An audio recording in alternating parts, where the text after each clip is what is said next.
వానాకాలం పంట సాగుకు రైతులు సంసిద్ధమవుతున్న తరుణంలో గ్రామీణ ప్రాంతాల్లో వ్యవసాయ పనులు ఊపందుకున్నాయి. దీంతో జిలుగు, పచ్చిరొట్టె విత్తనాల కోసం ఆగ్రోస్ రైతు సేవా కేంద్రాల వద్ద రైతులు బారులు తీరారు. అయితే సరిపడా విత్తనాలు లేకపోవడంతో వారంతా ఆందోళన చెందుతున్నారు.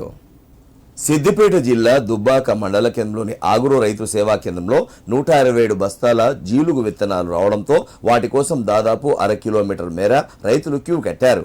దీంతో వ్యవసాయ అధికారులు హరీష్ కుమార్, మహేష్ కుమార్లు పోలీసుల సాయం తీసుకుని రైతుల పట్టా, పాస్ పుస్తకాలు, జిరాక్స్ కాపీలు తీసుకుని ఒక్కో రైతుకు ఒక్కో బ్యాగ్ చొప్పున విత్తనాలు పంపిణీ చేశారు.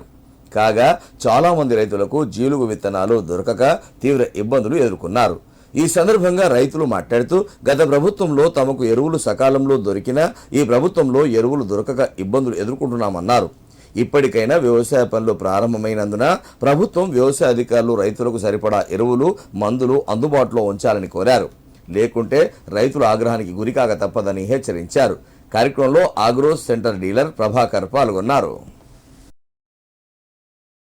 వ్యవసాయ అధికారులు అధిక దిగుబడి వచ్చేందుకు పచ్చిరొట్టె విత్తనాలు వాడాలని చెప్తారు, కానీ రైతులకు సరిపడా ఈ జీలుగు, జనుము సప్లై లేదు. గత ప్రభుత్వము ఒక్క రైతుకు 5-6 బ్యాగులు వచ్చింది, కానీ ఈ ప్రభుత్వము చేంజ్ కాగానే ఒక్క బ్యాగు కూడా చెప్పులు పోలీసు వాళ్ళు కావలి పెట్టి అమ్ముతున్నారు. ఈ ఆగ్రోస్ వాళ్ళు ప్రొద్దున వస్తే మధ్యాహ్నం అవుతుంది.